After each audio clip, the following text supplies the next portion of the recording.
Are you ready? This is a workshop. This is a workshop that's going to try and address a lot of different things, and we've decided to keep it free form because we all have different reasons we're hesitant to become an activist, or we have questions about how we can.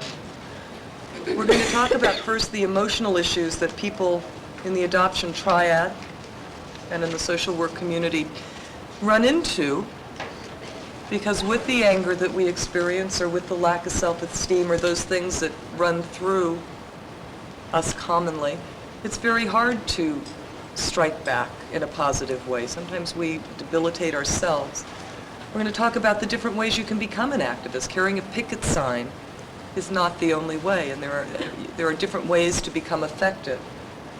We're going to also talk about how in New Zealand, which is the most successful case in point we have to date, how they empowered their people, and maybe we can learn from that if you're a group leader or if you're someone who comes in contact with adoptees and birth parents and adoptive parents, how you can help when you go home, your friends and your constituency come to grips with this issue. So, Carol, I'm Kate Burke, this is Carol Anderson and Mary Avani, and we're going to start with Carol. First thing is just to think about what's different about us. Are we just like other minorities or subpopulations that have been seeking rights in the last few years? Are we more like a racial minority, or are we more like something else? People can't tell by looking at us that we're adoptees or birth parents, so we have the option of living our lives in the closet. Unlike paralyzed veterans or racial minorities, we can fool other people about who we are, and we can try to fool ourselves. We can deny our needs and our realities. What's so good about a closet? Once we're outside, it may be hard to remember how we got there in the first place or why we stayed. For birth parents, it starts during pregnancy. For most of us, we were defined then by what we weren't. We were unmarried, the pregnancy was unplanned, we were financially unable. We were unaware of our options, emotionally unprepared, and typically unsupported. Who we were was a whole series of uns, of inadequacies or lacks. What we were most of all in the eyes of those around us was unworthy of our children. Shame on us. And society certainly did heap shame on us. After surrender, that closet looked pretty good to a lot of birth parents who wanted to remember because they didn't want to remember or talk about or be identified by all those uns. And why come out and endure all that blame and all that shame all over again? It wouldn't give us back our children, and that's what we lost. We really lost more, but that's what we think we lost. After surrender, too, birth parents are keenly aware of society's view of them as unnatural, uncaring, and unhuman for giving away their children. How could any woman do that? That's what people say about prostitutes, too, and we know it. We're such monsters that our children have to be protected from us by sealed records laws. Knowing what other people think of us makes it hard to stand up and say, I'm that person you're talking about. It's different for adoptees than it is for birth parents, but that doesn't mean it's any easier. Adoptees have lost their entire families, usually before they knew any of them but their mothers. They've lost the mothers they were bonded to during the long months they were nurtured in her womb. But those losses happened so early in life that there were no words or concepts for those losses. Adoptees are taught to think that they have gained from adoption. They gained the only life they know, the only family they know, and that baby whose family and mother disappeared is inside every adoptee, hurt and scared that it's going to happen again. Adoptees are raised by people who only gained from adoption. They may have lost through infertility, but adoption is pure gain. And it's hard for those adoptive parents to see that adoption isn't all gains for adoptees. And there's society's view, a view shared by some adoptive parents, that adoptees should be grateful. If they talk about what's wrong with adoption or talk about their losses, they're seen as ungrateful. That identifies them with those unknown, unhuman birth parents, the unparents. They've betrayed the people who took them in when they needed it. Outsiders often see adoptees who talk about loss as betraying their adoptive parents, rejecting them. Then they're back to being that helpless baby with no family, all over again. Well, we didn't have a choice about adoption separation, but we do have choices now, and we can choose a different view than the one that we've been taught. We know the truth, and we have to speak about it. Sometimes we're reluctant to do that. We're different than some other minorities because, in a way, we're not fighting for our own rights, but for other people's. Most of us don't need open records. We have found our children, we have found our families, despite sealed records. And when even finding each other and being reunited doesn't give us back what we lost, what will open records do for us? Thinking about that is something that makes a lot of us feel very powerful and think that we don't really have anything to gain by doing this. But we do. The most important thing that we have to gain is pride in ourselves. Because as long as we're staying in a closet somewhere, not talking about it and not fighting for it, we're proving all those people who said we ought to be separated in the first place, that there weren't any losses. We're proving they were right. And we know they're not. We have to speak up and let them know they're wrong. We also need to take control of our own lives, and one way to do that is to speak out and do something about it and to make change in the world. Because when we make changes in the world, we gain back the control that we feel that we lost. And you can't do that by sitting around and just thinking about something. You have to take some action to really own that control that you lost. When we go about trying to become activists, trying to do things, we have to remember that activists are not all in one mold. There are lots of things that you can do to be active. And what that involves is knowing your own strengths and knowing your own weaknesses so that the choices that you make are choices that will fit your abilities and your strengths. You want to move your cause forward. That can be difficult in places like knowing what your issues are and knowing what your emotions are, knowing what your reactions to things are. If you are a person who cries at the drop of a hat and who's very easily overcome by emotion, you might not make the best lobbyist. When Janet and I were working on legislation in Iowa, we discovered that legislators said all kinds of truly amazing things to us and that you had better be ready for them and better be able to handle them or you don't belong talking with these folks one-on-one. If you can't stand talking one-on-one with people, wearing your cub button, and they know that you are a birth mother and you've told them what adoption's done to you as a birth mother, and the gentleman's reply is, everybody knows all those mothers are sluts, you better not cry. And you'd better not look like you're angry. So if you can't control anger, or you can't control tears, lobbying is not for you. It doesn't mean that activism isn't for you, because there's a place in this movement for everybody. And there's something that you can do, all of us, whether that's networking with other people, whether that's doing writing, whether it's doing speaking, whether it's testifying. But we're not going to get political change without political activism. Your role might be stuffing envelopes for your local candidates for office, supporting them in the beginnings of their campaigns, sending your $25 or your $30 at the beginning of their campaign, doing telephone calling for them, hosting a fundraiser for them. You might never be capable of lobbying. You might never want to speak in public, but there are things that you can do. And those are things that are going to matter more to a legislator than saying, I'll vote for you. They'd a lot rather have somebody who's going to work for them. And they're going to be a lot more intimidated by somebody that they know works. Now, if you're not set for that role, maybe another role is, if you have friends who are politically active, talk to those friends. Make sure they know about your issues.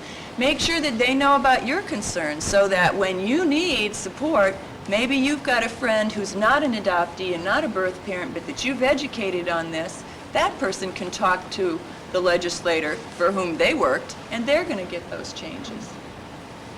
Maybe your role is behind the scenes. Maybe your role is to be the one who figures out how do we keep our entire approach logical, how do we keep it all consistent, so that we're not answering things off the top of our heads and undercutting with what we say today what somebody else is going to ask us about tomorrow. Maybe that's your role. But there's a role here for everybody, and we all want to think about what those roles are going to be for us.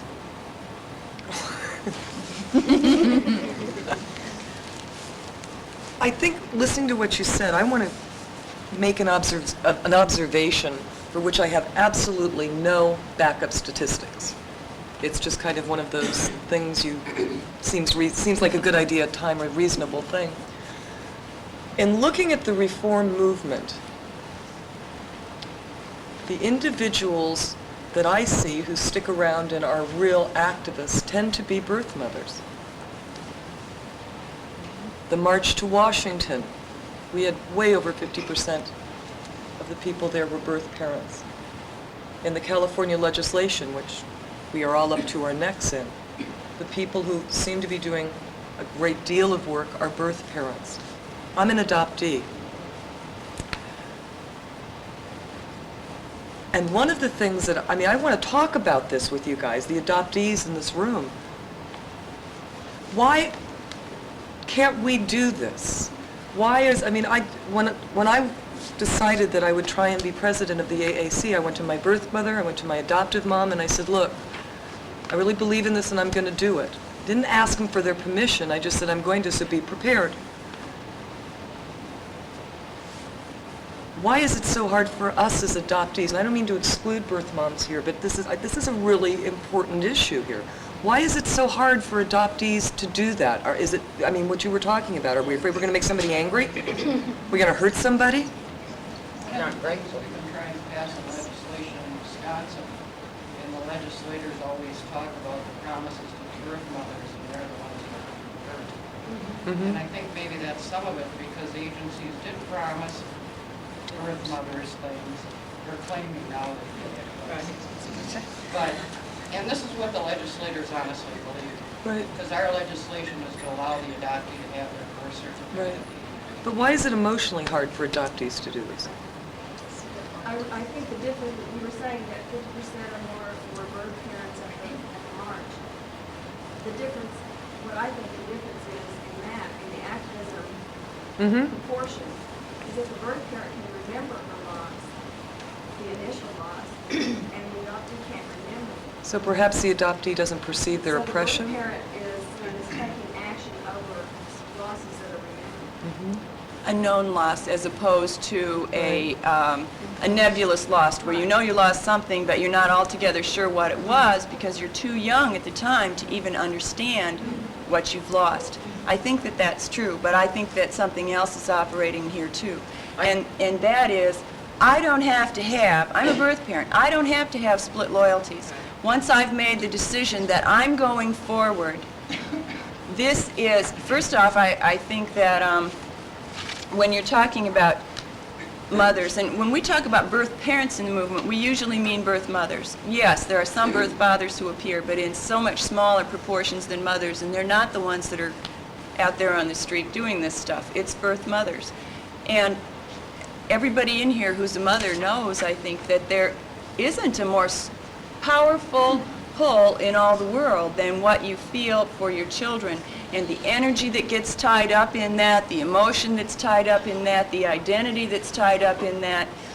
The label birth mother, instead of just mother, has been used as a label of shame for all of us. But when we stop concentrating on the part about birth and start looking at the part about mother, we have a whole lot of energy to give, and we don't have divided loyalties. We can put all that energy we didn't get to put in our lost child into this movement.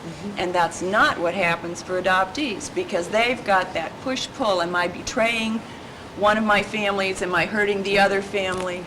It's, I think, a lot harder. I go ahead. Who has control over children? Who has Parents. control? Okay, I think it all goes to control. The But there aren't a children, whole lot the of- birth mother and the adopted mother have control of it, even after 50 years old. You have to get How many adoptees are on this side? Now, how many people are adoptees here? I was going to say something. Well, that's a large number, all right. How many are birth parents? almost equal. Yeah, it is How almost many are equal. other? Other. And you are? Social Professional? workers, professional. Good. Kathy, why don't you say something? I just. But those, I'm just bringing this up and, yes. I want to say that I think a lot of them have had a responsibility for children's the responsibility to make right for you as well, because you think your community is surrounding them. We have a big responsibility to those kids that we just let go.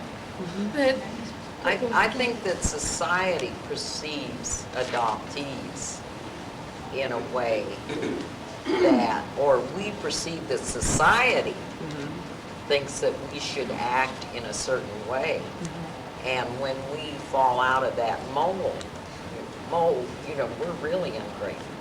Oh, yeah. I know for myself, I'm an adoptee, and the reason it's taken me this long is because I denied it. I mean, I thought life was wonderful. I mean, I was happy, brought up well with two parents. Why should I open up a can of worms? And someone else mentioned about that, your split loyalty. I mean, I still go through feelings of, am I going to hurt my parents? And they're aware of my searching. But now my need to know is much stronger than worrying about hurting other people's feelings. So I know for myself and probably other adoptees that I've talked to, now I'm becoming more actively involved, is that whole issue of denial. That everything's been okay, it's not that important, why rock the boat? I've gone this far, she hasn't come to find me, so what's the big deal? So I think that I'm speaking for myself, and now why suddenly, after all these years, I'm getting involved is because I wasn't aware, I didn't admit to myself that was an issue. But I mean, I've heard other adoptees say she hasn't come to find me, and this really bothers me because you really don't know until you talk to that person directly. Exactly, and that's a good thing about, I've joined CUB and become active in CUB, and I like it because meeting birth mothers like Cindy and hearing you say why you didn't search for me was because I keep hearing over and over, you don't feel like you have a right to. So here are two parties having their own feelings, and if we all knew that we really wanted to find each other, it'd make it a lot easier. So it's that not being aware and the whole education issue. And I know, as Kate mentioned in your opening address, I talk to all my friends. Now when people come over to our house, I have them sign the letter for that Bill 3907 in California. Everybody I work with, all my instructors. So I mean, so they're becoming aware of the issue. And in cocktail parties and everything, I'm talking about it. They may not like it, but I've been and that's quiet for certainly too a long. kind of, that's right. You know, and I think it's the whole education issue. I'm just really angry that I've been in the closet. I wasn't aware of AAC. I didn't know the organization existed for 12 years. I didn't know CUB existed. And I've always considered myself an informed person, and I read the papers daily, but it wasn't until about a year ago where I read about an article about CUB. So those kinds of things, you know? Let's skew this back to the workshop here, though. What we've got is we're hearing, okay, adoptees are afraid to speak out because they're going to hurt somebody. I mean, this is the core issue. Birth parents, I mean, there are many birth parents as well who are they're not quite out of the closet yet. They've searched. We've got to confront why we're afraid, and we got to get over it.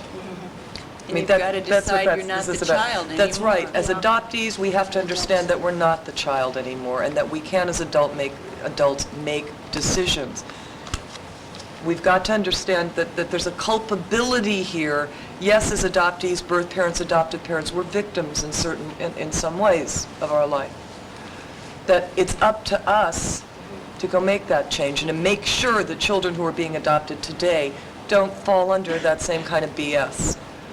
But how do we do that? I mean, we need to talk about being an activist.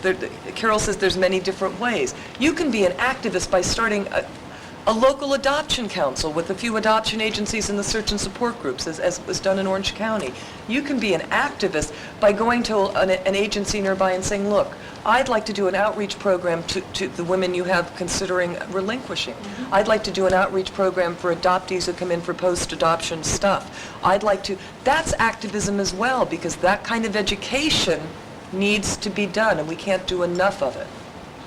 But activism is also activism, can be activism in a very small way. That's right. I mean, you know, meeting somebody on the subway in the Boston, at the Boston conference, and I still have my tag on.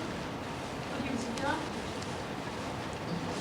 course And he he's was. now a member, and he's now doing his own search. I mean, you know, it can be just talking to you, and yes, it's very difficult for Mr. Scully. Yes. I guess I'd like to say that while it's true that we can all do those things and that what we can do in that sense is different. You can talk to someone in the subway, as you mentioned that you did. You can meet somebody on the plane on the way here to AAC. My neighbor down the street was totally freaked out. They had just moved in, and we invited them over for cake and ice cream, and it was decorated. The cake was decorated because it was my son's birthday, and we were celebrating his birthday. Once they figured out whose birthday we were celebrating, they were completely freaked out, and it turned out that he was an adoptee, and I met his mother 2 weeks ago. We ended up doing a search, and he found everyone. But that kind of speaking out is not what I'm talking about when I'm saying activism. You won't make changes in the laws only by talking to people in the subway. I don't mean don't talk to them. One way that people can do it, if you can't do it in a public forum by sitting in front of 100 people, you can do it by speaking to one person. And that And everybody needs to start by talking to one person. Everybody needs to get started that way. But you won't get political change if you don't get past talking to the neighbors and to the guy on the subway. And you need some kind of political activism, whether your political activism, if you don't have the nerve to be talking to people in groups, if you can't stand up at a lectern, you can still send a check to a candidate along with a letter that talks about your This is concerns. candidate stuff. AAC, check, AAC. No, you got to do it with your candidates too, or you're not going to get anywhere. But and if it's not your money and you don't have the money to do that, but you know the folks who do and you know who supports who, a lot of times when you're talking to candidates, they are going to listen to legislators. They're going to talk to somebody who supported them from the beginning and who was there when they needed them and all that stuff. If that's not you, but it's your next door neighbor, you're still going to get somewhere. But some kind of action that goes past neighbor to neighbor and past who you meet on the street. I was fortunate enough to be asked to go down to Trenton. They have a bill before Trenton Farm, and I was the birth mother of Farm Triangle there. And high-powered Democrat who was against the bill because his brother had all adopted children. We're sitting there talking, and then he says, I don't understand. These women were pregnant for 9 months, and they had 9 months to think about it, and they gave up their child. Now they're looking for it. They should have kept their legs crossed. I sat there and I looked at him and I touched his hand like this and I said to him, and I came in prepared saying, Sherry, use all the knowledge you have. And I held his hand and perhaps someone who will be in this position can use it, and that's why I'm sharing this with you. I said, you and I have so much in common. And I said, we both love our children very much. And that neutralized it. Well, aren't you all feeling the energy of what I just said? That neutralized it? He said, yes. I said, and you just spoke about me. Oh, I didn't speak about you. I said, that's unimportant. What's important is we both love our children, and we proceed from there. When we left that meeting, he says, I will go on record as saying, I'm not for the bill you have, but when someone is 25 years of age, I will go on record for that. Now, I cried when I left.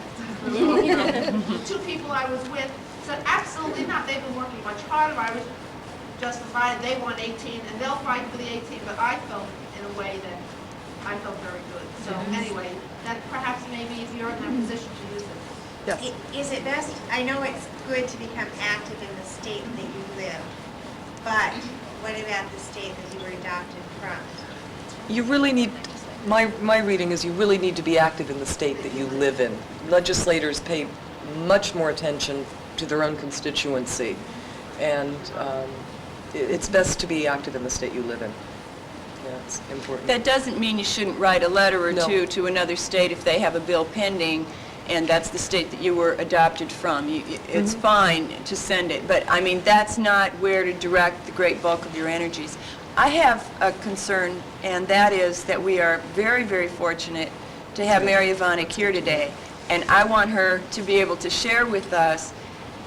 We can sit here and talk from now till doomsday about what we've done one-on-one, and I hope that we'll get to that. But first, I'd like to have Mary be able to talk about what she did and other people did and how it all worked to get the legislation in New Zealand. Thanks, Carol. I'm a social worker by trade, I was going to say. Profession. I'm not part of the adoption triad, but I feel that as a professional social worker, there are many things we can contribute and work together on. Excuse me, could you guys speak up a bit for Or us? maybe she can go a bit forward, because I haven't got a very loud voice. That's just the recording. Yeah. Maybe I should stand up there then. No, let me just get it down here. So You can if you I'll stand up there. pretend you're alone.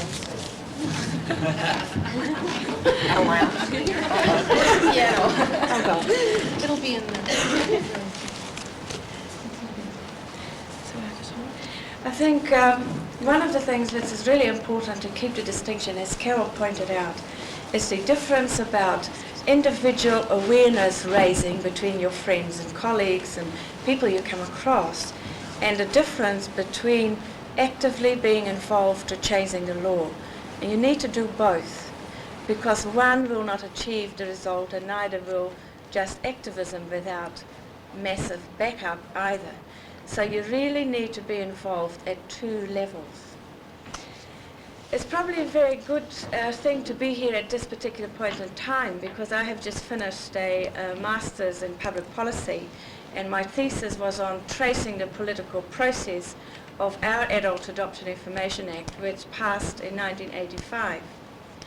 And a part of that research was to actually go back to politicians and interview them and ask them, what was it specifically what made you decide to support this bill? And it's no doubt listening to that you, who are members of the triad, are the most powerful tool you can use to change people's minds. It was very clear that collecting all the data, that the most powerful thing what changed politicians' mind was the individual stories of people who made an appointment to come and see them and talked about their situation. So it was the person face-to-face contact, accumulative over time. You made a start by he saying, well, maybe at 25, the next birth mother who comes along, etc., etc. In the end, he might settle at 20 or 18, which is what ours did. So I think, it is an accumulative effect of individual stories face-to-face to politicians. It was very hard for them to actually deny what they heard, what they saw, and that birth mothers aren't prostitutes and adoptees aren't actually all mad. So, the bad and the mad kind of myth, which is being perpetuated. And it's very hard to maintain that stance if you keep being not bombarded, but exposed to people who look like themselves, who have achieved in a whole lot of other ways, or are successful parents or whatever. It's very hard to maintain that stance. But as we heard this morning, change takes time. We're all resistant to changing our beliefs and values and understanding of things. So it does take time and a concentrated effort. But you have the most powerful tool by being yourself and sharing your personal stories. Secondly, it was the personal letters they received, not the standardized letters. We tended to finish up in a rubbish tin, as they told me, because that was sort of a bit set up by those activists. So they actually found it much harder to dismiss the personal letter writing stories. And not just adoptive parents or birth parents and adopted people, but your parents, the grandparents who missed out on seeing their grandchild. Go in as a family with the grandparents and the birth mother and the birth father. Make your appointments with your MP, we call them members of parliament, whatever you call them, and sit there as a family group and talk about the experiences. it was very hard to actually finally push that under the carpet and deny. There are some you will never convince. In our case, 2/3 of MPs were in favour and 1/3 were the hardened core people, or probably about a quarter, who had not moved over the 10-year period it took us to get the bills through. You know, so I think, you know, I just wanted to feel empowered that just because you don't know, you've never talked to a member of parliament or whatever, you are the key to change. Professionals only came 5th down the list. And the first one was the personal contact. The second time, the personal letters. The third one was their own personal experiences of their own friends or family and how that had influenced their thinking. Fourthly, it was the literature which just talked about the myths of adoption. There's a lot of misunderstandings about why did we have closed records. There must have been good reason for it. They must have had evidence to say it was necessary. And by actually pointing out how did we come to have closed records, it's just quite different than people perceive.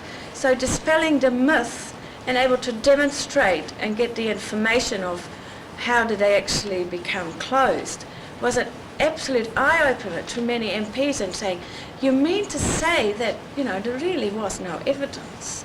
We didn't have all these screaming parents claiming their kids back. We didn't need secrecy for those things. There's actually no evidence. And they find it really difficult to actually have to come to grips with that a lot of the closed system is based on myth. And fifthly, it was the research about reunions and the aftermath. This is also have been presented by Tricia Lotus, McQuinney, you know, you name it. So a lot of that sort of came 5th down the line, and it only, as they said, it was important to them because it just reinforced their belief what they had already said, so they felt validated by the research. But as one MP said, well, we didn't take too much notice because there are lies and there are big lies and then there are statistics. And so they didn't necessarily regard statistical data all that important in how they've made up their mind. They really prefer to think it had been something they'd done themselves as a result of information from people, rather than have to acknowledge that professionals had sort of had this influence on them. So, you know, I just cannot reinforce again how important it is for grassroots people, and that's what changed the law in New Zealand. There were very few professionals who got involved in it, and there were very few academics or other sorts of people. Most of the submissions were members of the triad. So in terms of how can we be involved, keeping in mind all these difficulties with double binds, double loyalty, the shame, and all those kind of things triad members have been made to feel, and also adoptive parents, I like to add. Adoptive parents who become part of the movement also get very criticised by other members of the people, so we mustn't forget those and not create another myth that all adoptive parents are opposed, because they're not. And we have an increasing number of adoptive parents becoming forward and supporting, and it was really important to really encourage adoptive parents to also come forward in telling their stories. Because as we found, we started off with adopted people, and then politicians said we must protect the birth parents. Then when the birth parents came out of the closets, it was we must protect the adoptive parents. And when the adoptive parents finally came out, then, you know, what else can you blame it on? So it's really important to keep actually all members of the triad to come forward, and we must try and work together and not alienate them, which is very easy to do. We have a support group that has all members of the triad and any other interested person who wish to participate, rather than have special groups for adoptive parents, birth parents, or adopted people. And I think, although sometimes that's conflict, on the other hand, we learn from conflict, as we heard this morning. It does force us to have to work together and listen to each other, and as a result, growth does come. Sometimes we do have separate meetings for specific members of the group, but under the umbrella of the whole, because there are specific things that people want to be with themselves about, and I think that's right. And in terms of what our membership did was, there are so many levels of activism. And also people take time to change, and we're not all ready at one particular point in time to take the public forum. And so we organized and saying, well, what do you feel you can do? What, however minimum that is. And people can write a letter. If they felt they couldn't write very well, you could team up with another 2 or 3 members of the support group and sit together and compose one to the stage that you felt happy about it. There are things such as writing letters to the editor, very basic stuff. You didn't have to identify your name necessarily. You could make an appointment with an editor of a newspaper or with a newspaper reporter saying, I cannot have my name made public, but I just want you to tell my story, and so on. And they have to respect their sources and cannot identify you. And you're more likely to get press when you make this personal approach. Now, initially in the beginning, that's very hard. So we teamed people up with those who felt more confident, with those who didn't, and they may not have said anything.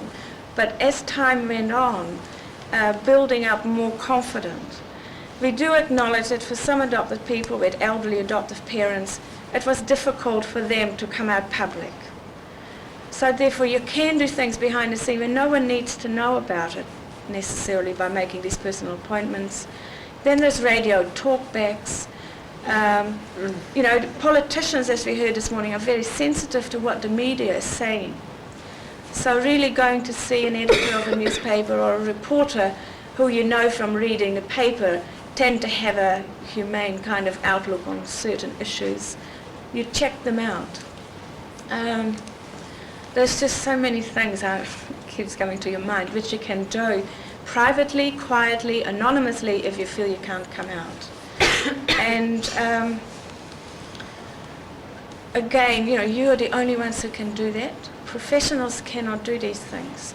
And I guess for me, my role in how our group went was to actually help people feel empowered, to help them claim the right to be themselves, to have knowledge about themselves. We have role plays about how do you present yourself, how do you deal with an aggressive MP, how do you, this is where the skills I have as a professional social worker perhaps could help in that kind of way. And so we can work together. I cannot speak for adopted people or for birth parents or adoptive parents. People have to speak for themselves. And I think that's really important. And professionals have a contribution to make by empowering them and facilitating that within the agencies as well. So I think I'll just leave it and run talk to questions. I have another question I'd like to ask you to address, because I've talked to you in the past. And so I know we've talked about other issues that perhaps the other folks here haven't. This was an organized effort. Yes. It wasn't just a question of somebody deciding all on their own, gee, I think I'll write a letter. This was a very organized campaign. Could you discuss how that campaign was organized and the roles people played? I think nothing happens by chance. Things always need to be planned, and they need to be planned in stages and steps. Our support groups had 2 functions. It was first part of the meeting, we used to talk about personal feelings and things that were going on for people. And then the second part was looking at activism and what could we do to work at a political level. So we always ensured our meetings had 2 components, and we used to break with a cup of coffee or tea in between to actually split it up. And we were rigid about timing, because otherwise sometimes it takes over and we never get around to the organizing because we keep talking about the personal stories, which I don't want to sort of minimize, but we have to do on both levels. And we really did work out tasks by saying, well, what do you feel you could do? And we write it on the board. And then we looked at, well, what will you do this week to be specific? So I said, well, I will take it upon myself this week to ring the talkback host on Tuesday, for instance. And someone else said, well, I will back you up. So that would be at least 2 people who would ring. And someone saying, well, I'm having late afternoon shift on Thursday, so I can do it Thursday morning. And, oh, yes, I can do it, and so on. So every time we met, we only met once a month, although currently we're meeting twice a month, even though the act is now past 2 years or 4 years later. I think that by very small tasks and make a commitment in a group where everyone hears what you've said you will do, it's very hard not to do it. It's much easier if someone says to me, oh, look, when I'm on Tuesday morning, I will try and ring. But if nobody else is there to hear it, it has less, if it doesn't happen, there's no consequences. If you're in a group and you've worked out what are we going to do this month, who will do what, and then feedback the following month, how did you done your task and report back, you're going to feel a fool. And we found it interesting, those who didn't come up to the meeting the next month, who probably hadn't done what they're supposed to do. And so people would ring them and saying, well, I see you weren't there last night, how did you get on? So people were at least saying, look, I promised to do this, but I haven't been able to because of such and such, but I will do it this way. And so by actually having group decisions about who did what and reporting time built in, made it possible for things to get done and not just slid down the side. And sure, people will drop out along the line because it's not what they're into, and people have different emotional stages. When you're going through a very traumatic stage because of your personal situation, because people were searching and so on, they sometimes have to drop out, and we have to allow that. And I guess people like myself as a social worker, not being personally involved, was able to have the energy to keep the thing going quite often when some people needed space for themselves. So you need some people who may be less personally involved to keep the energy, and so you have your grandparents perhaps, or adoptive parents on the whole who were very supportive because they don't have the personal trauma like adoptees at that point in time. So you need your mix of people, so then one goes through a crisis, there are other people who can support and allow that person time out. So otherwise they get burned out and so on. And we watch that very carefully. Did that answer your question? Are there any questions of Mary? Yeah, a couple of years ago, you told us we wanted to do this, we needed to infiltrate the power structure. Yes. At the highest level. Right. Would you share some words on that? Well, I guess it's the same as this morning you heard the talk. In terms of network, what we did sit down together and saying, well, who knows who? Or who knows who has connections with who? Because we know from political theory, the changes come, there is a power structure, and the higher you can aim in the power structure, the easier the road will be. So you actually have to really do that quite consciously and see who has connections. And it's quite interesting, if you look around, you can actually make personal approaches to some very powerful people, and they're quite willing to give you the best advice. So try and get the best advice possible. And certainly, as you heard this morning, litigation was something we did not do because we didn't want case law established against us. The other thing, we were told not to do public demonstrations, and we didn't do that in New Zealand because the New Zealand MPs do not respond very well to public things. And also, if you have real public marches, like the whole thing about public campaign and public demonstrations is to get your volume before MPs start to feel threatened. Now, if we had an anti-abortion campaign of 10,000 people versus 20 adopted people or birth parents, I mean, they're not going to be very impressed. So rather than expose ourselves in that way, we chose not to. Partly in Britain, the law was changed by an educative process and a power person within Parliament. There were no political campaigns, and it was an educative process. So we followed their line because they were successful, so we tried to do ours that way. And we feel satisfied with that. But America is a different country, and you may need to use these tactics because if you don't, you may not be respected. I don't know.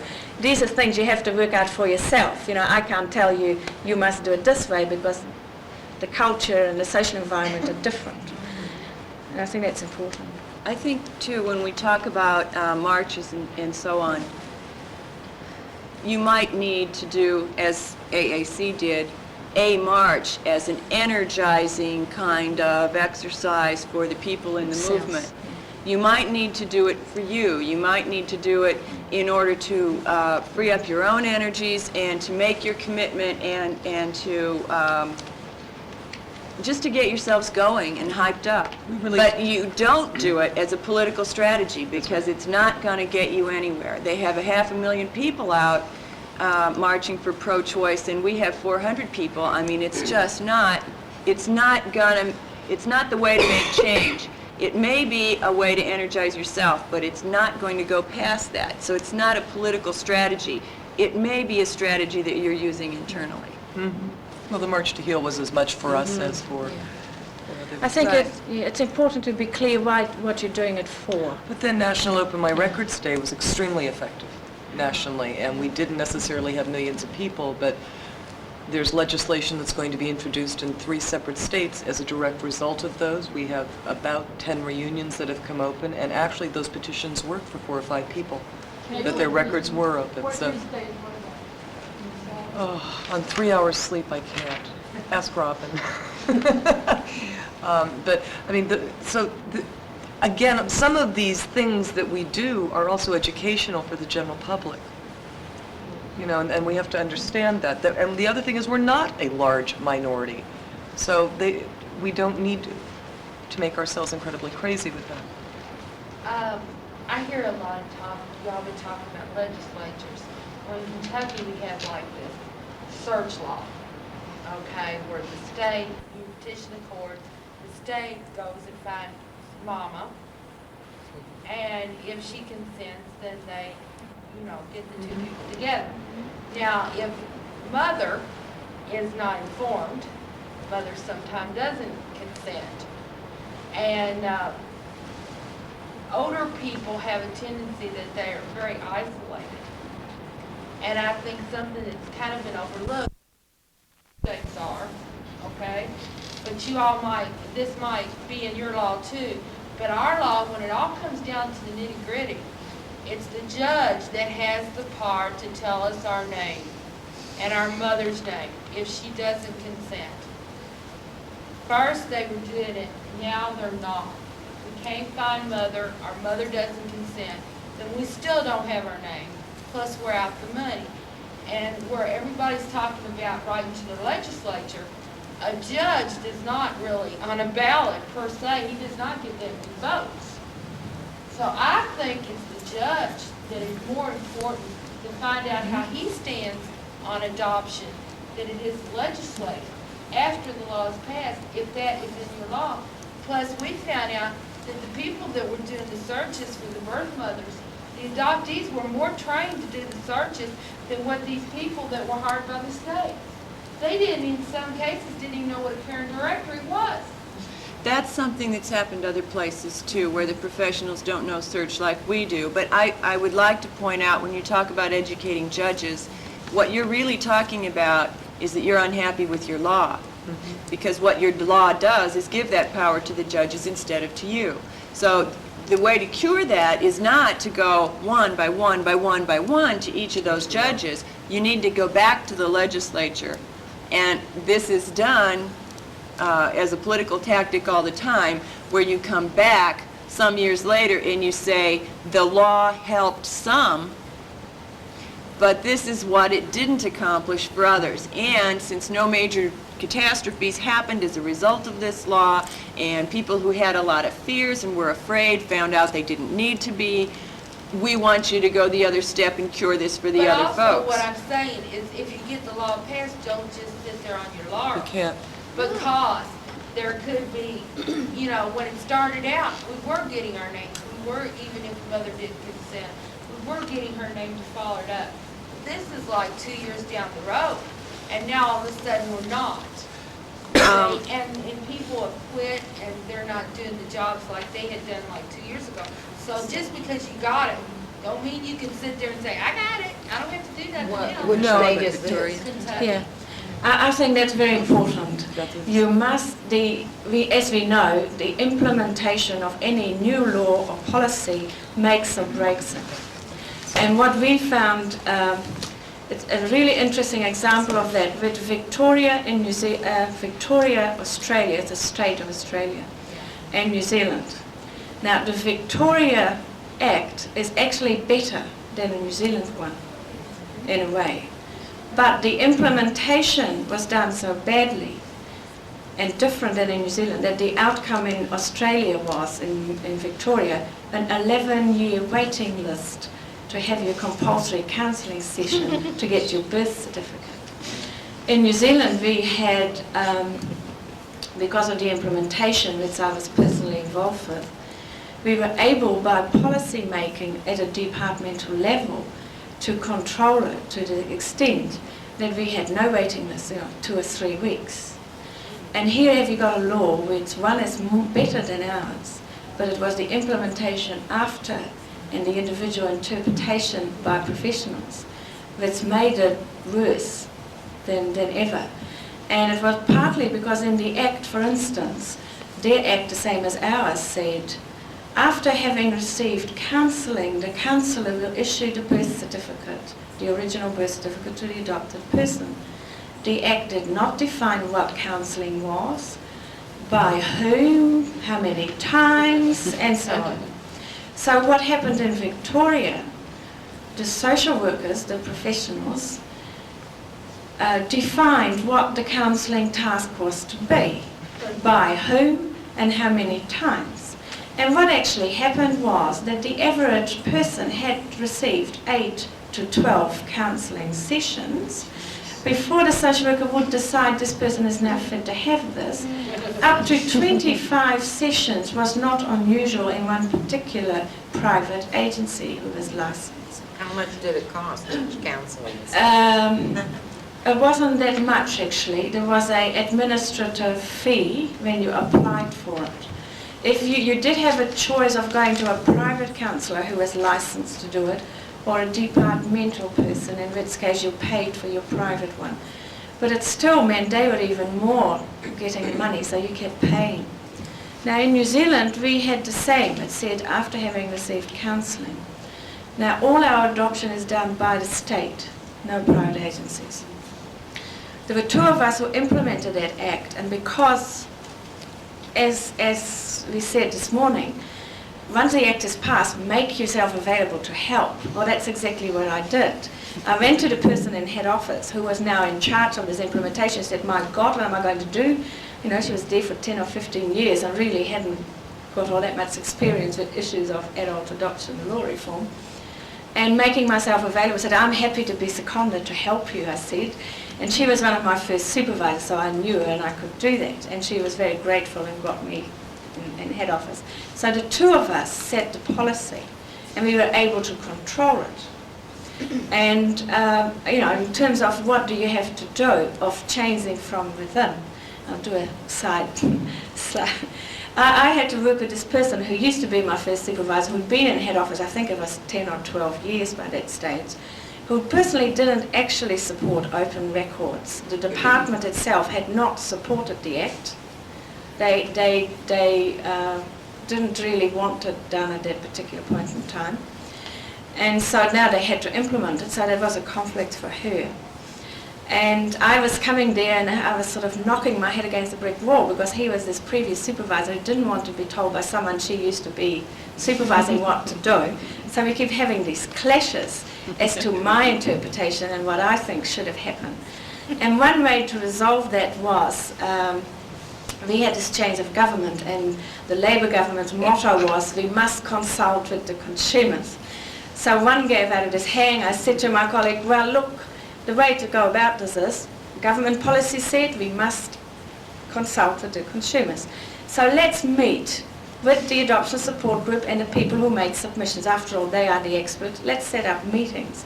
But she had never been to an adoption support group meeting. And so we started off in Auckland, and I feel quite ashamed to say, and these things all get recorded, we actually hand-picked the people who were going to be at that first adoption support group in somebody's house. And I know I've told this story before. And I mean, there were people I had personally been working with for 10 years up and down the country when we were searching when the Act, when the Act was not in being. And so, knowing that she needed to have confidence that this was a good thing, and people really respond to praise. So we got greeted at the door with a glass of port, and and the people were saying, oh, Anne, this is wonderful to think that the department is actually coming and be prepared to listen to us. We've never heard of anything like this. This is wonderful, you did this. And she was just growing and really thinking this is wonderful. And then we talked about, now, how do you think this counselling should be? What should it consist of? And so we worked out the counselling task. And then we worked out, now we know what the counselling is to be, how should we, who should be giving it? Who are the best people to provide this kind of counselling, which had been decided should be information giving, not therapy. So if you don't give therapy, then it seems logical the people you employ are not therapists. So is it information? Then you employ people who have the information, who have the experience and knowledge. So the ideal appointee became adoption support group members or people of the triad as a first preference. And then we talked, there were things in the Act like if the social worker without undue effort is able to trace the other parties, she may, if she is able to and feels she has the time to make contact. What is undue effort? And so we worked out a process of steps people had to do as a minimum and so on. So, these things, the implementation had a big influence on how it happened. Now in Australia, the professionals decided that counselling meant therapy. And therapy means delving in the unconscious motivation of why people want to sit. But nobody knows, so you keep on delving. And if they were normal when you started out, they sort of be abnormal by the time you finish. So this is how they interpret it. So as a result, there were all these many sessions, and we all know there was going to be a flood of people, and they just couldn't cope because there are never enough resources to do that. And the other thing was in Australia, which is different, and I think it's the same here. In New Zealand, everyone has access to birth, death and marriage records by the vital statistics, I think you call it here. Now in Australia, you can't, except if you can demonstrate you have a direct interest, so your own family tree. Now, and otherwise it is at discretion of the Registrar General of Birth, Death and Marriages. Now with the original birth certificates, it obviously that you were a member of this family and obviously you would have an interest in doing a search. But the original birth certificate is no legal document and you are not legally related to this person. So all the Registrar General needed to do was to give a blanket decision to say, well, under my discretionary power, I will agree that all adopted people with their original birth certificate have an interest, so they are therefore able to search. What the professionals did there, they went to the RG's office and said, you've got to be careful how you use this discretionary power, because you might find you're going to be very criticised if these adopted people are turning up on birth mothers' doorsteps. Would you want to be responsible for all the flack? And he was saying, well, no, not really. And they said, well, one way you could do it is give your discretionary power to us. And we will undertake to search on behalf of the adopted person. And we will contact the birth mother, and therefore you will be left off the hook. And that's what he did. So the agencies then were the only one in control of doing the searching. Now that was not in the law, but that's what happens. Then as they returned, they were saying to the adopted person, well, we will do the search, but only if you sign a document to say that we will make the contact, and that if the contact is negative, that we are not going to give you the information. And unless you sign the thing to respect that, we won't do the search for you. So, and this is how you got your 11-year waiting list. I mean, the social workers took control of everything, and that's what happened if things aren't clearly spelled out in your law. Now, we were lucky in New Zealand because there happened to be two of us, myself particularly, who'd been involved, knew what I wanted, and had the confidence and the support of the groups to be able to pull it through. And also two of us were involved in implementation with a national overall coverage, and we could write the policy everyone had to abide by. I personally did all the training of every person who was appointed, so they all had standardized information. I interviewed all of them. I only got people who I believe were the right people, who had the right ideas and ethos about right of access to information. Because it's hard to get social workers who worked under a closed system to work under an open. This resistance we heard about this morning, it's natural to be resistant. And it's natural to want to keep on working the way you're familiar with. It's very hard to exchange. I mean, it took me years to change. I started from a closed system. So therefore, it was really necessary to check on those. So if you're going to look at your act, have it specific, like in Britain, where it said 1 session. If you have to have it at all. If you're going to have it at all. I mean, we are now saying you should do away with it altogether. But like, these are things to consider, that if you have to make a compromise, which all of us have to do sometimes, be specific, 1 only. The other thing we decided, counselling could be either face-to-face, by telephone, or by letter. Because after all, Samaritans counsel on the phone, and Parent Line counsel on the phone. Why can't adopted people be counselled by phone? Why do they have to come in, like in Britain, face-to-face? And if you live in New Zealand, you're born in Britain and adopted there, you can't get your birth certificate unless you go to Britain to get it. And we have quite a lot of British adopted people. So we didn't want that. And we said, well, people have the option. So when they get contacted by the counsellor when they've received a birth certificate, would you like to make an appointment? We can discuss it by phone, or you would like to come in, or I can write to you and give you the details. So about 65% choose to have their telephone session. And then we send the birth certificate. So, you know, these are some of the things which, you know, can go wrong. You have to be specific about, because a good law can turn out very bad. And Australia has now changed it. In Victoria, they asked me to come over twice, and I went as a consultant there twice to work on a way of getting rid of this backlog. The first time they didn't want to hear, because the professionals were still much in power, and the minister was an adoptive parent. And she was thinking, if it saved 2 adopted people from trauma by being contacted by a birth mother who might upset them, that was worth all this process. They had 4 ministers of social welfare in 2 years because there was so much public pressure from grassroots saying, this is disgusting, I want my birth certificate, I want my right. They had 48 ministerials a week. Till finally they appointed a man who's saying, look, this is ridiculous, we have to change this practice, and he did. So, you know, this is what happens with a process. So when you have an act, that's not the end of it. Just as an American slant on some of that, besides making very sure that you know what the law says, and that whether you like any particular provision of the law or not, it's at least clear what it's saying. What we usually have here is a rule-making procedure. We don't have the system that either Australia or New Zealand does in terms of only agency adoptions or one place to go for policy making. We don't have that situation. What we have primarily, we have private agencies, public agencies, and independent adoptions.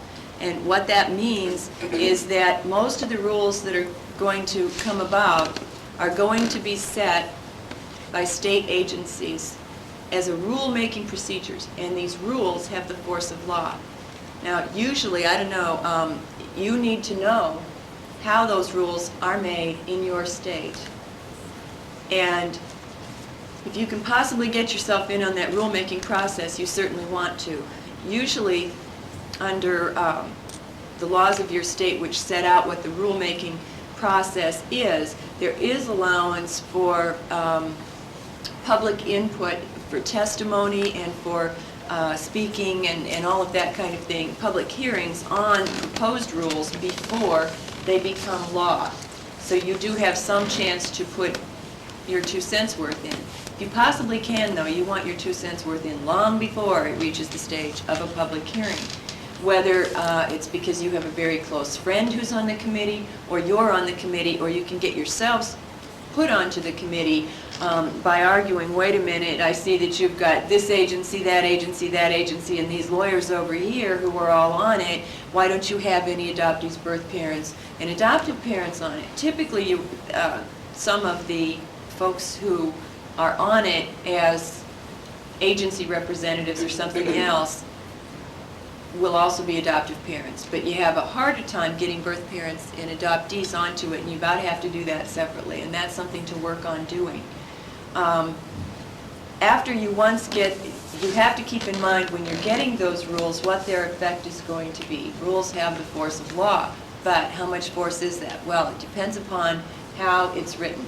If those guidelines or rules are written as, this is what an agency must do, or as this is what an attorney must do, but there are no teeth in it, it won't matter a great deal. It will matter if it's a licensing matter. If your license is going to be jerked because you didn't do it, it's going to matter to the agencies a lot more. But you're always going to have a problem where the private adoptions are concerned, because sometimes there are no records to open. And then your problem is going to be a law that says you get access to your birth certificate might not do it. Because your birth certificate may be unavailable because you don't know the correct date, you don't know all these other things. So you're going to have to really pay attention to knowing what your laws are in your state, to know how adoptions are arranged in the first place, to know what information you've got to have access to. And typically, you're going to need access to more than the original birth certificate, or you're never going to get to that place. I think that's really true. I just want to re-endorse that you first must know yourself as a group, how the system works. And one of our particular members, Keith Griffiths, who was in the group with me, was one of our foundation members, he got 24 volumes of, about 500 pages in each volume, of over 100 years, everything debated in Parliament, every law case in court, everything written about it, whatever. And we just were so clued up, and knowledge is power. And we were able to say, but what you think is wrong, I can show it to you, and you bring out your book. And that's what some of the members can do if you feel you can't go out and talk to people. There's a lot of work to do behind the scenes as to how the system works, how it's put together, how did this law come to be in the first place, what were the debates at the time, what was going on in the rest of society which meant we had to have this law. There's those kind of things. There's all work what needs to be done to educate yourself as a group, and we certainly did that the first 2 years before we even approached parliamentarians to put a private members bill. And ours was a private members bill, not a party thing. And we're talking about people's values and beliefs, and they have to be challenged, and they take time, and you have to first challenge your own. And if you're not clear, you're not going to convince anybody else either. So that's important. I have one other thing that I'd really like to say, and then I want people to ask a lot of questions. But I think that what we're hearing, and one of the things that I'm hearing loud and clear from what Mary is saying, is that this is very, very much a group process and a working together process to achieve change. One of the things that gives me some cause for concern is people thinking that they can go off as a lone wolf and somehow accomplish open records. No one individual can possibly get anywhere on this working alone. And if you don't have a group, work on putting together a group. It doesn't have to be an adoption support group, but some kind of group process, and everybody needs to know what they're doing, and everybody needs to have a common commitment here and a common understanding of how you're going to deal with things. Because this isn't the place for lone wolves, and this isn't the place for somebody just walking in completely unprepared and going to talk to their legislator. I know we've had situations arise where we've been working for a long time on legislation. We've been very careful at keeping track of who is supporting us, who is not supporting us, who's on the borderline, what their specific concerns are that we're trying to address. They've got a hang up on this area of the law, or they've got this particular myth stuck in their heads that we're having trouble getting it out.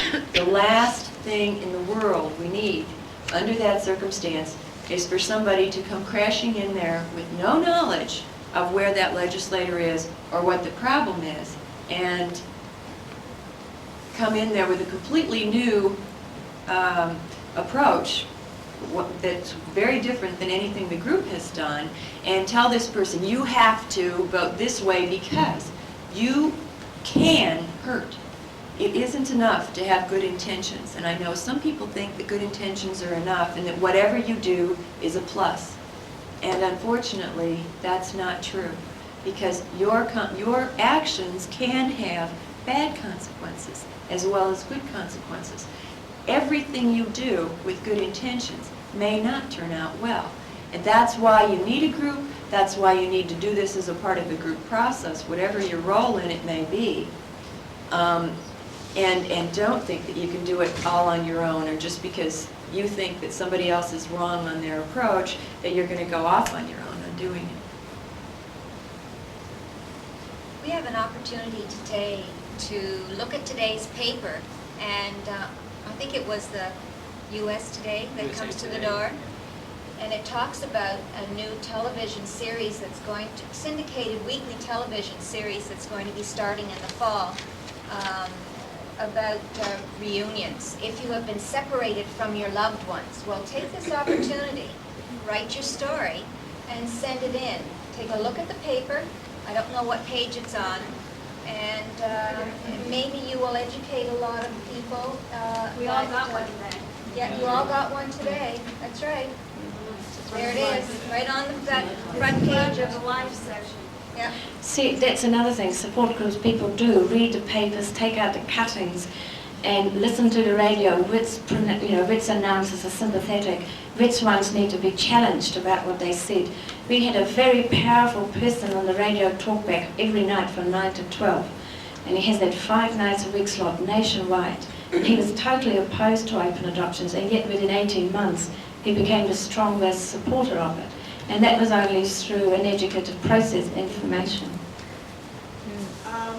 Joan Rivers does not like Sally Jesse Raphael. So if you want to write, we had the opportunity to be on the Joan Rivers show 2 weeks ago.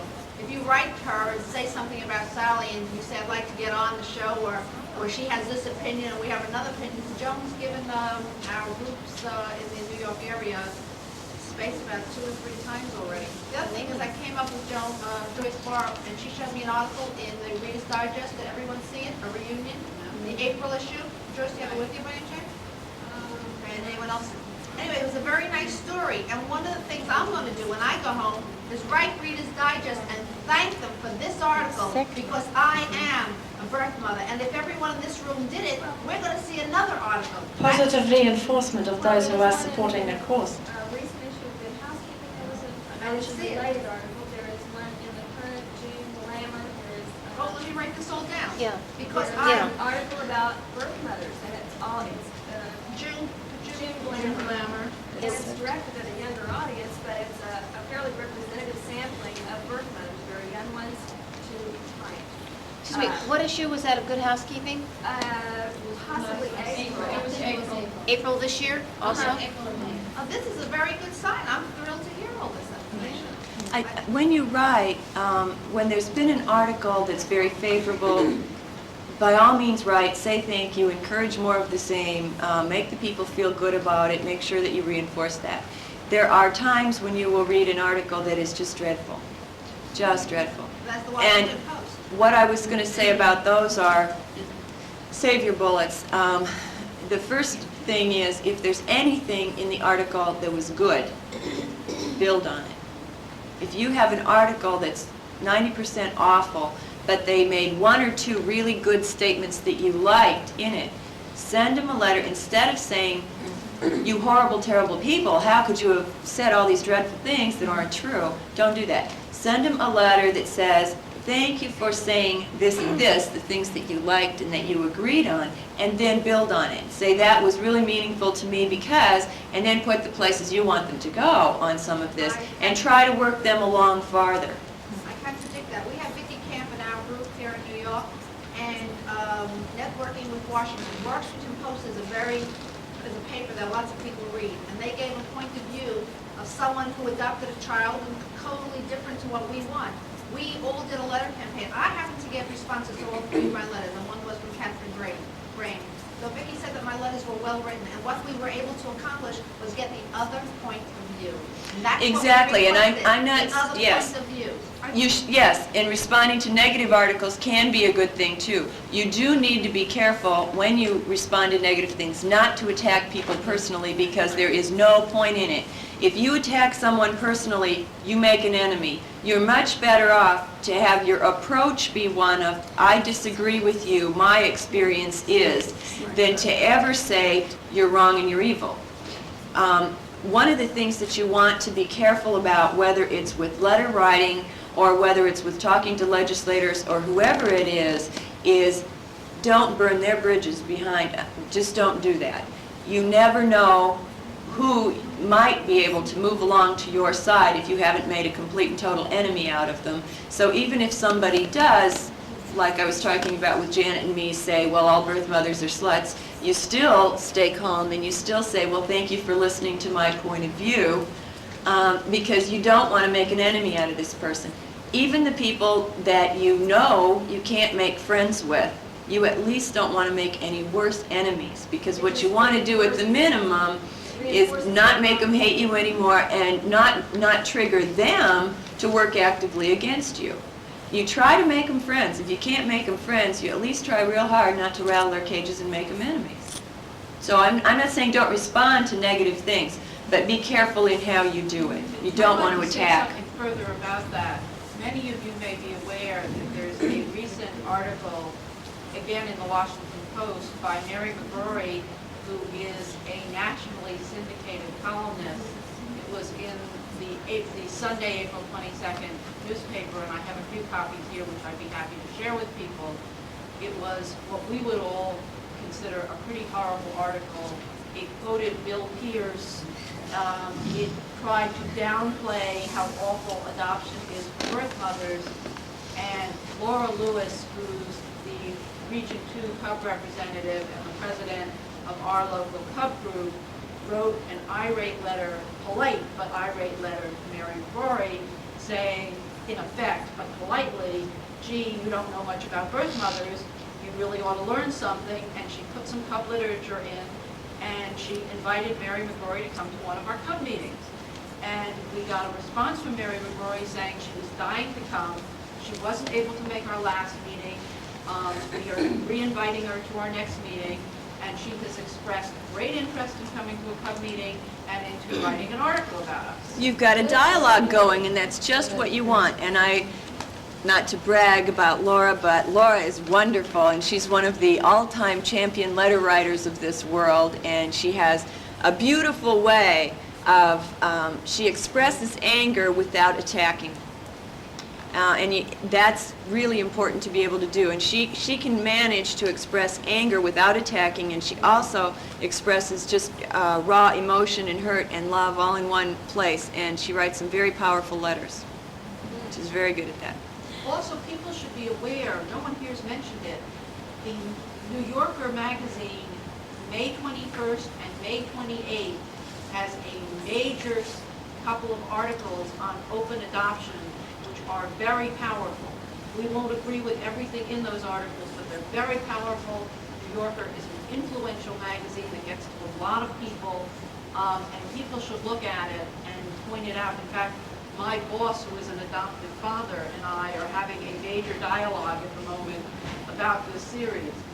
Also, somebody told me that a recent issue of Mademoiselle has something about a birth mother and birth mother relinquishing a child, so people should look for that. Well, I know we've had a lot of success in Dallas with our big daily papers.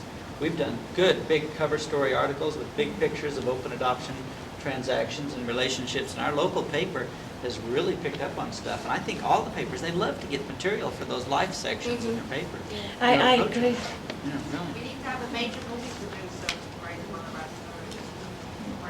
stories. I recall reading an adoption triad newsletter that was beginning an adoption triad group, that you either have to decide is the group going to either be a search and support group or an activism group. And I feel like that in New York, we have this for birth mothers a search and support group, and that group needs a lot of time for itself, and I feel it is important. I agree with that article that it is important to keep the activism group separate from the search and support group, and not that you can't bring some activism into the search and support group, but I like that idea. And one thing I did to, I sent a letter to 100 adoption agencies throughout New York, and I did find a couple social workers who are actually on my side, and that is a beginning. A rare and wonderful event. Yeah, two of them. It's interesting, in all the submissions made to Parliament in New Zealand, there were only 2 social workers beside myself who actually made submission. So, you know, that's what happened. But as we heard this morning, once it's all over, they believed in it all along, you know. Same.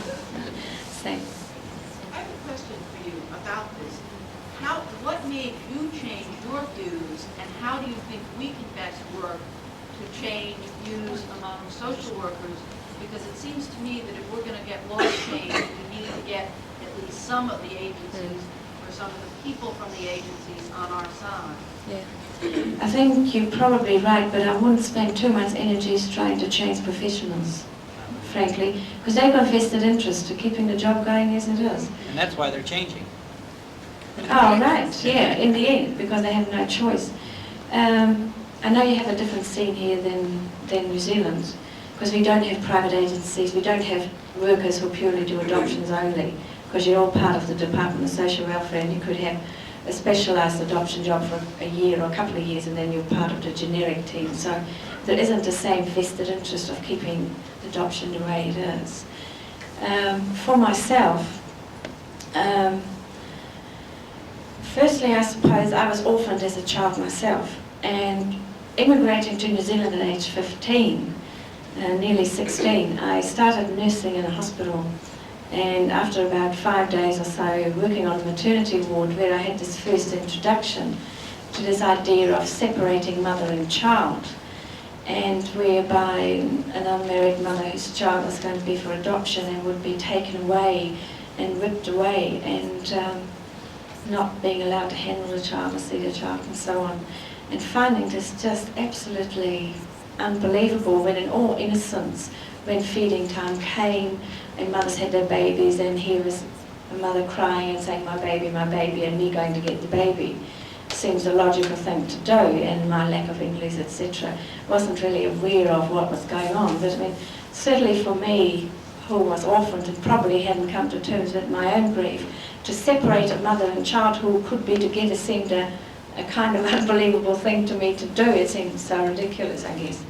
That sort of experience stayed with me, and then later on, as I worked in psychiatric hospitals as a nurse, etc., coming across the after effects of adoption with adult adopted people or adolescent or birth parents,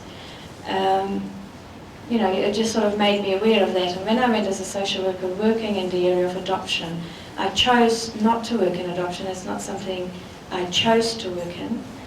I was directed by my director, and some of you might have heard it. When I asked him what qualifications he thought I had for the job, was I was the right age, in my early 30s, so adoptive parents who were in that age would feel comfortable.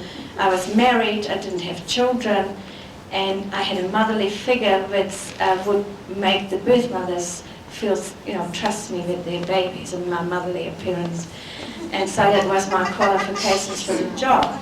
It's really interesting, the same kind of thing. I've just completed a 3-month contract with the Government of New South Wales Parliamentary Select Committee, who asked me to become part of their committee to advise them on law changes as a result of my involvement in New Zealand. They had 2 members of that committee who were very fundamentalist Christian and totally opposed to opening of records. And somehow, miraculously, I was able to change their mind. And I said to the chairman, well, what do you think made them change their mind? And he said, oh, I don't know, but when he talked about it, it was my, you know, I obviously have a middle-aged woman, respectably married for 25 years to the same husband, and that I did obviously not look like a raving, lunatic, radical feminist. And so, you know, my motherly figure has its advantages. Ignore it for those of you who are on the bright side. So, you know, it was a really useful contribution.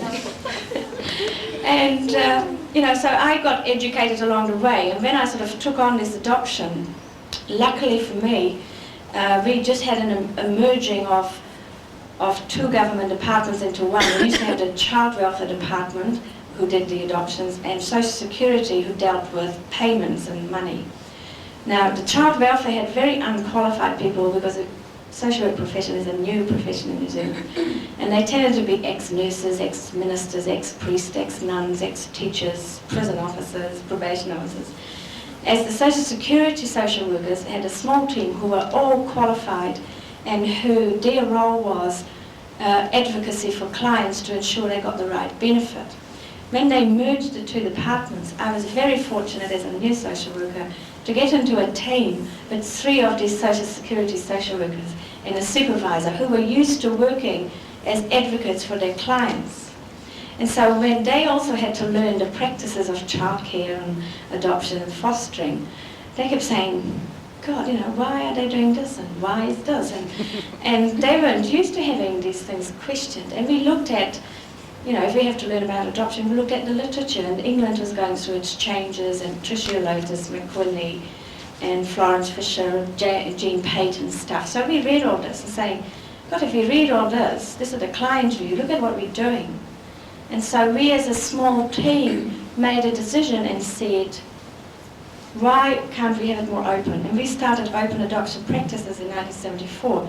I actually got a study which I did of 17 families whose children they are now 15, but when I did the study they were 12. If anyone is interested in open adoption, I have some copies with me that I'm happy to share around. I'll have to ask you for $5, which is what the cost was to have them done. But so I was very fortunate, I think, that I was exposed to a group of people who used to saw social workers as activism, acting on behalf of clients' rights, versus control, power, that so often is in the child welfare or the all child welfare. So as we started some open adoptions very selectively with the right people, very carefully, etc., we just became more open and open. And then decided we really needed to change the law as adult adopted people came in asking for information, birth parents.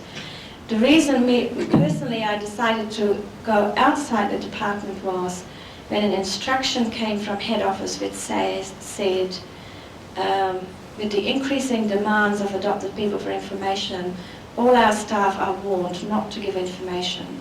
It is the adoptive parent's right to say and share with their children what they wish to. If they come here and said to the department, my parents told me my birth mother died or killed in an accident or whatever, can you tell me it's true?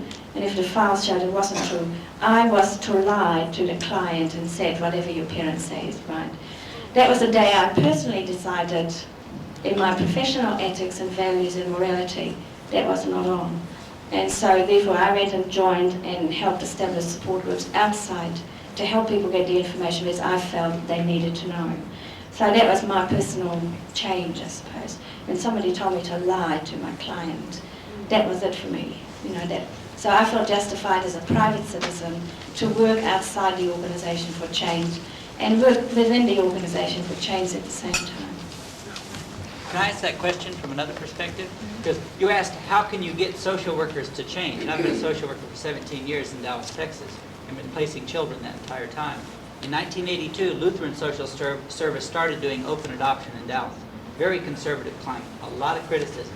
But reality made every single agency in that town change to where now almost every agency has some form of openness. I mean, it's just reality is going to change people. You can't ignore what's in front of you. In Washington, D.C., there isn't a single agency that does much for openness. Not a single? Not a single one. Good. But partly what we get into is what is your aim for change too? Is your aim getting open adoptions? Is it getting open records? Is it preventing families from being separated in the first place? Yeah. When you counsel people, are you counseling them what kind of adoption do you want? Are you counseling them open adoption is going to be wonderful? Or are you counseling them how can we keep your family together? We know you've got problems. What I wanted to add was that just a real quick thing. Mary worked with the government of New South Wales on coming up with a report for Parliament there because they are considering making changes. And we have copies of this available in the book room. Now these were, I warn everybody that we're charging money for them. I'm warning you that we got them free. But while they're free because they're from the government and it doesn't cost you any money, they want to charge us, what, 130 Australian dollars for the shipping? Anyway, so, yeah. So we are charging, it's not to cover the cost of the books because the books are free, it's to cover the cost of the shipping that we had to pay to get them here. But we do have it available, and I think you may find it helpful. Your name's not on it even, but I know you. It's a series of standards. That was political. Carol just saying, in the front there, I was asked by the chairman and the committee to work with them after they heard my testimony. And as Carol was saying, he hasn't put my name in the thank you in the front, although my background paper. Now that was a political issue. When they wanted, there's a very active competition between Australia and New Zealand. I think Australians would like to say we are their seventh state, but we actually don't. Now, politically, it was very unwise for him to use a New Zealander to help their committee because they didn't have anyone in Australia, as they saw it, who had the knowledge and experience we had. So when they first talked about this, he was saying, now, because I'm a politician, I want to, it's really important that this gets accepted. He said, how would you be willing to work with an Australian academic so that politically it will be acceptable rather than coming from a New Zealander? So I said, fine, you find one, I'll do the work. If he wants to publish it with his name attached, that's fine with me, because we want change. Who gets the credit is irrelevant. That's as the long as you important keep point. focusing, because otherwise you can get sidetracked and have competition of who wins most or whose ideas are taking up rather than others. We want change. Who gets the credit? Irrelevant. So when they looked around, they couldn't find an academic. So we've really played the thing down. You will see that although my name is at the back, it doesn't say where I come from. So these are political realities. And I agreed with that, so it's quite interesting. And I think that's something that's important for all of us to keep in mind too. Are you becoming an activist because you need your ego built up, or are you becoming an activist because it's what you believe in and it's what you really want and it's what you want to achieve? Because this, if you're in it for the ego, you're going to be tripping over it every time you turn around. And you won't accomplish anywhere near as much as you will if you keep your eyes on the goal. This marks the end of Session 3, Tape 1. Please turn now to Session 3, Tape 2. You have social workers that you know are supportive. Isn't it best to use them Yes, as much yes. as possible? Ah, yes. I mean, some of them obviously are constrained by the fact that they do work for the government or something like that, Yeah. and they're limited as to what they can do, but They You can can be have a clear. role with other professionals. You can be very clear. Like, I went to the support group and I have to say, look, I work in the department. I have access to your files, but don't ever ask to give me a name because I cannot do that. I can help you as much as I can. So if people came to me and said, well, what area did my birth mother come from? I couldn't actually say that. But there's lots of ways you can help, because they used to saying, well, let's have a plan of searching, And if you live in the North Island and I would have looked on the file, I don't know how ethical some people might think this is, but they would come and I'd give them their non-identifying information, which they're entitled to. But I mean, I can't really be blinded. I would have also seen where the birth mother came from by getting this information. I couldn't pass that on. But I think as a professional, I could help. And there are ways which they would be totally unaware I was helping, really. But there are things like, they're saying, well, have a plan, like you were born in the North Island, and so let's divide it up in sections and so on. And, why not start at the north and work yourself down? Or why not work in the south? Or, people start in the north or south. Why don't we start in the middle, I mean, there's things like that. They would be totally unaware what I was doing. But they would have got that anyway. And I mean, all it would have helped is cut down the time. And at least I felt I could help in that way. Most of them would be totally unaware that's what I was doing. But there's lots of ways. And sometimes they say, oh, look, I've got a name. And I say, look, I wouldn't waste my time. And they would know that it was the wrong name. They know I would never say that's the right name. I used to say, well, you haven't got any other names, so why don't you go for it, That means that is the name.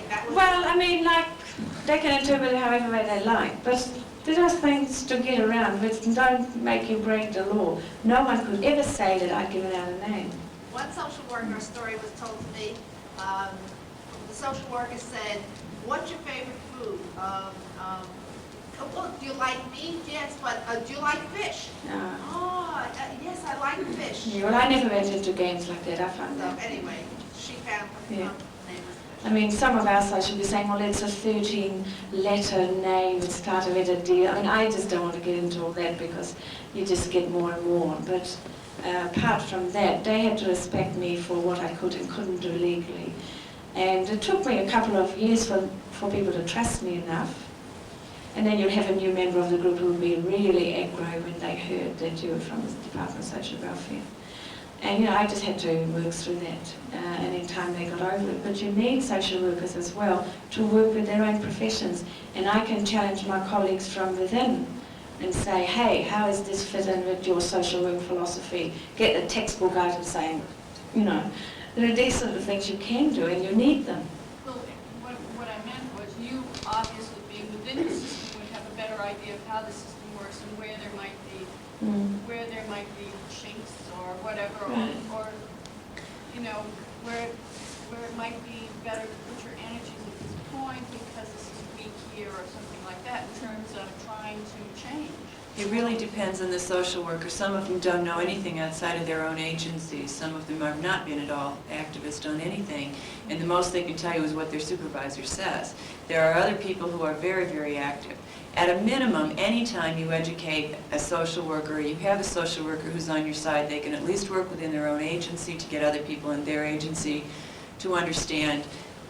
And that can lead to working outside of it. People who are involved in social agencies have all kinds of networks that they're a part of. They belong to umbrella organizations and they belong to other efforts. And many of them support lobbyists on a state level who can also be of use to you later.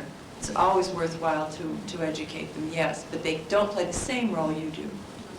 I think that's right. When I looked at my own strategy of how can I influence the professions, is by making yourself available, say, for the executive committee of the Social Workers Association, be involved with organising a national conference and make sure adoption's on the agenda, make sure it's on the agenda when the executive meet. Keith Griffins, who was one of my colleagues, he was a minister, an adoptee, he made sure he got on the Public Questions Committee of the Presbyterian Church. I made sure I'm on the board of Catholic Social Services, who did a lot of adoptions. I'm not a Catholic. They did a lot of adoptions. They would never give out any information. They were really atrocious to birth parents particularly, but also adoptees. They wanted some social work input in their board, so I volunteered. They were all old men, over 65, who were all big businessmen and no social worker or a woman on the board.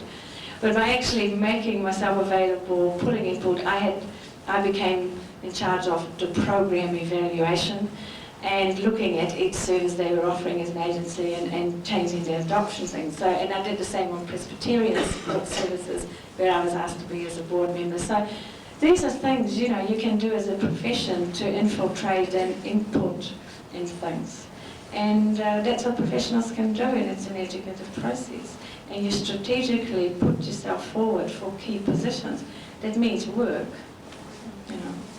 And I was going to say that work gives you power. It really does. If you're the one that people can count on to do something, if you're the one who's putting in the work, they're going to listen to you before they're going to listen to somebody who doesn't work.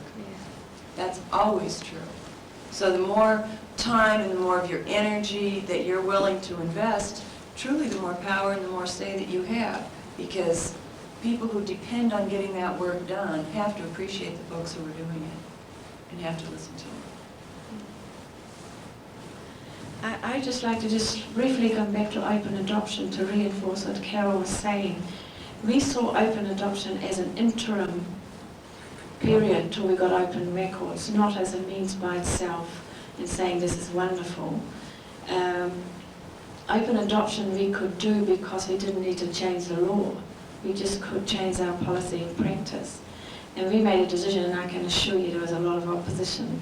But the reality comes that you can't diffuse it. I mean, it's true, it's real.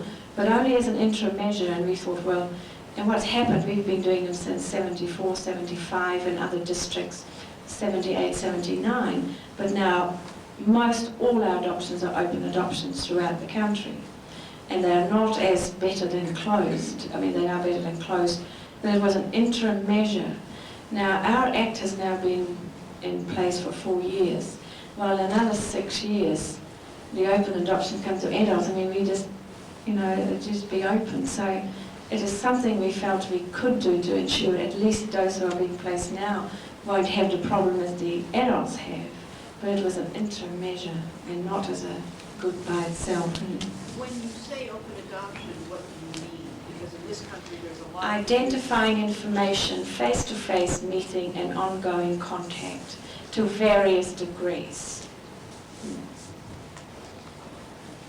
It does not mean the kind of situation where you met once on a false name or first name only basis and go through an agency for all contact because you don't know each other's full names. It doesn't mean that. Some agencies just believe in disclosure of information is an open adoption. So it varies from that to... Even Eddie Gladney is saying openness in adoption planning. They're trying now to present the fact that the birth mother meets these people one time or 2 times as an open adoption, but that's not what open adoption is. Well, and the other thing that I think that we have to keep in mind is that open adoption is being used against families, unfortunately. Yes. What it should be used for is in those very few situations where a mother really is not going to be able to care for her child, even with help, for a couple of years, then you turn to adoption as a last resort and you have it open so that you won't end up with the problems that secrecy gives. That's not how it's used. It's being used as a way to promote separating more families. It is used to say to these women, look, this way your child gets the best of everything because the baby gets the 2-parent family. Everybody wins. Look how much you gain. Look at all the positives. The problem with that, of course, is that by emphasizing the so-called positives, we are not being real about it. And we're not certainly being real about it to mothers. And I don't think that we are to any of the other parties either. But it's being used against mothers to separate them from their children. And then, well, exactly. And then one of the things that happens is that the mother is in essence told, well, you're supposed to be happy because you chose this and you get to know your child. And I guess my approach to that is to say, look, if you said to an infertile couple who was just hurting, and you said to that couple, I have got a great deal for you. I am going to let you go to the hospital and meet a baby and the baby's mother. And after that, every 4 months for the first year until you adjust, I'm going to send you a picture. And after that, when the baby's 18, you'll be able to meet the baby. Does that satisfy your mothering needs? Nobody would look at that as anything but a joke and as a really cruel thing to say to an infertile couple. But that's what they're saying to mothers. You're supposed to be grateful for all you've gained. Well, it's only a gain compared to closed adoption. It is not a gain compared to keeping families together. And we've got to stop this nonsense of let's replace families with open adoption. No. Do you feel that's being done most often in independent adoption agencies? I think it's being done by adoption agencies too. Because I know in Dallas, the open adoption agencies had the smallest placement rate. Only 1 out of 5 mothers would place a child, whereas the closed agencies had a 50 to 90% placement rate. It depends on, well, first of all, I don't know that that's a fair comparison because one of the things that happens is that the population coming to you may differ as well. Mom and dad who, I mean, let's face it, if mom and dad really are delighted with daughter's pregnancy, you're never going to see daughter in the first place, okay? Mom and dad aren't going to take her to an agency that does open adoptions unless they think they can live with it, because who's making the real decisions here is not the mother, it's her parents. And if they were supportive, 9 times out of 10, she would not be there. But most of the people that come to open agencies are older. The client's older. The average placement age at Lutheran Social Service was 21 to 22, whereas in the closed agencies it was in the teens. Well, maybe older birth mothers are more able to be independent and That's therefore right, turn it down, as the That's younger right. ones, if they go to the closed agencies, are probably coerced more. I would just say. And I'm not sure that the from what I've seen anyway, maybe your materials are different, but from what I've seen of the materials that's being given to those mothers prior to surrender, it's very much in terms of this is the responsible choice for you to make, and this assures your baby, and you, all this kind of stuff. It's not realistic. It certainly isn't going to tell her adoptive parents sometimes beat their kids to death. It's not going to tell her there are no guarantees for this child any more than there would be anywhere else. It's not realistic material that I'm seeing. It's very much in terms of this is a very special and wonderful thing you're doing, and it's very unselfish of you, and it's very kind of you, and it's very good of you, and you know, you're going to make the couple happy, the baby's going to be happy, and you have this chance to go on with your life and make more of yourself and all that kind of stuff. It is not real. The materials aren't real. Yeah, also, it's not legal. It has no legal standing. Right. And we find with the less children being available for adoption, and in New Zealand particularly, if you don't want an open adoption, you don't get a placement anymore, because there are many.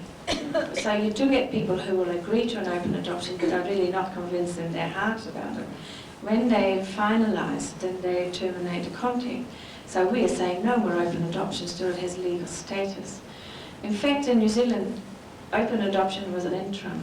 We're actually moving to the States, and we've just had a national adoption conference where all adoption workers were there, as well as members of the triads and others, where the motion was made that we actually do away with adoption altogether with our Adoption Act.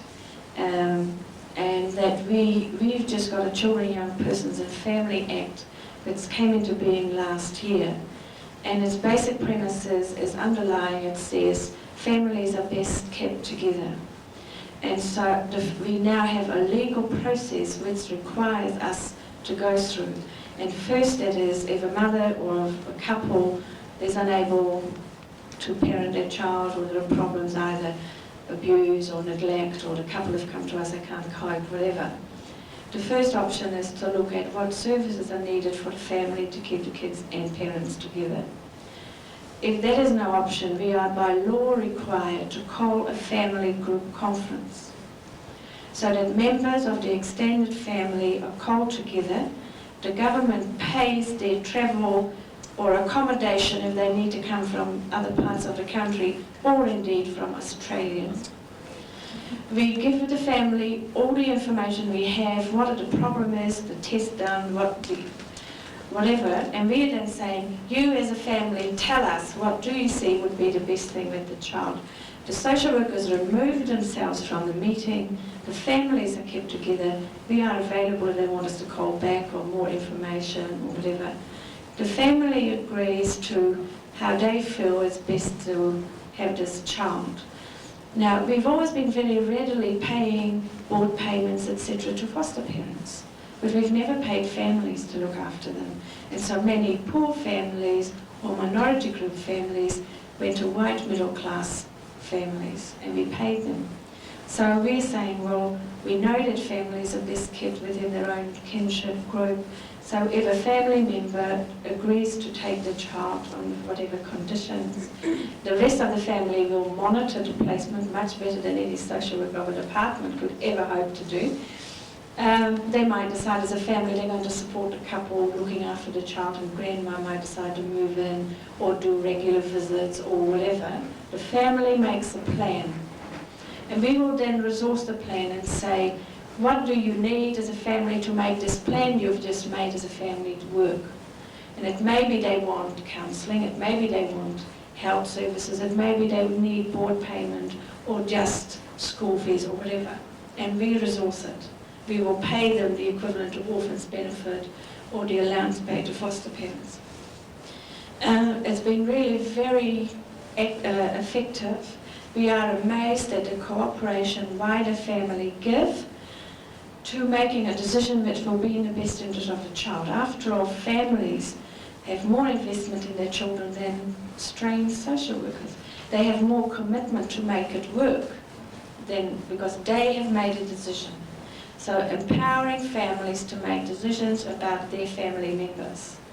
They have information about families which we wouldn't have, and I can think, what did a family choose a couple you're not happy with? This is the main fear we're being pushed at. And we're saying, well, and what if it doesn't work? Well, social workers are in placement who don't work. We have placed children in care, sexually abused children. We've just done a research. 15% of children in care as a result of sexual abuse get sexually abused in their foster families. So we can't really be proud of our record and know better. So we're saying families have more investment. They also know more about the families. And we had a classical example of one group family, group conference, and we thought this particular couple should have this child because they were well educated, they didn't have a family, they were better off than the rest, and we thought they were nice people, and he was a teacher, so it would be good kind of family home awareness of children's needs and educational needs, whatever. The family chose a single mother to have a child. And we kept thinking, why on earth would they burden this woman with another child when they have these other members whose children have grown up and they said they would have the child?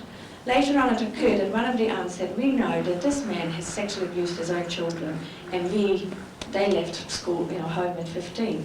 Now we never would have found that out. But there are family secrets that the family know and would not tell anybody else because they don't necessarily want the police involved.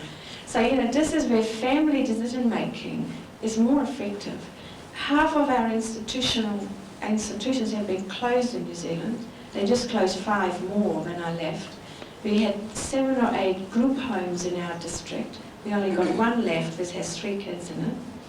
So, this is over a 2-year period. And we're saying we should do away with the Adoption Act as it is and really look at alternative care of children using that same process. And it will be that sometimes some children will need to be adopted or placed outside the family after the family had decided they are not able to take care of this child. And we had one which was a result of incest, and the family thought it would be better for this child to be placed somewhere else. And the family agreed, but they keep the connections. So if it has to be adoption to outsiders, then it's an open adoption. And we perhaps need some different word for adoption, like parental order or some different word to get rid of adoption and start thinking new. So that's where we are at the moment. There is opposition to it, and if you get a change of government in November, they might well try and undo some of that legislation because, free enterprise families should be responsible, we shouldn't pay them, etc. You've got a lot of infertile couples out there who don't We have a lot of infertile couples who are increasingly hearing the politicians, getting the politicians' ear, particularly those of the private enterprise. And we don't have inter-country adoption in New Zealand. Our policy says we won't allow it. And there's now a lot of pressure since the Romanian orphans to get a change. And those couples in the Infertility Society were in great strength at our conference and made their views known. Some of the politicians saying, oh, why not? Free enterprise if they can, why not? So we are winning at the moment. I couldn't guarantee it will stay like that. But it took us 6 years to get this children young persons legislation. And the professionals were the most opposed because we took the decisions away from these high-powered abuse panels of psychiatrists, psychologists, pediatricians, lawyers, and some social workers who would decide if this child should go back or not and whatever. Is this in the book that you're selling? This practice you just outlined? Not this one, but I can send you some material if you're interested. Yeah. We do have, and we just hope it will continue. And that way we would actually be doing away with adoption and open adoption. Great. And I think we're done. Thank you, everybody.